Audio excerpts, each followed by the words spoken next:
So now we are going to be looking into git clone. Go back to GitHub account.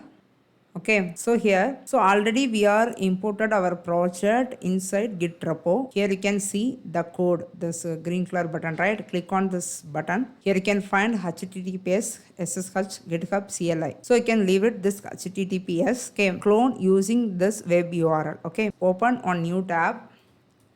Clone the git repository. So after finding using this line, you will be get GitHub Documents official site. Open this link. Here you can scroll down. Cloning a repository. This page will guide you how we are going to be cloning our repository. Okay. So here we are clicking this button.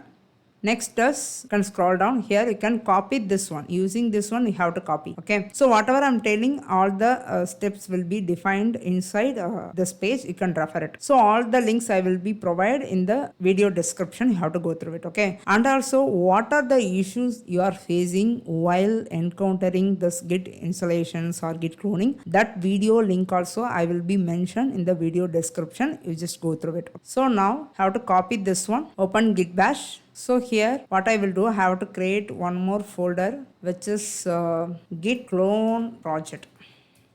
I'm going to be open git bash in this created folder path which is git clone project. So right click, show more option, open git bash here. So I just maximize this one. So here, go back to the document. Okay, scroll down. So here, what you have to do, go back to this project, the repo. Here you can copy this link. Side you can open this git bash. You can type as git space clone space paste it. So already I told you, whenever you are pasting any line or command, you just right click on and paste it. Okay, please avoid Control V. Okay, so here press enter, cloning the project here. The project is cloned successfully. Let's see the empty folder has updated the project or not. See the git demo project, we can see inside this git clone project.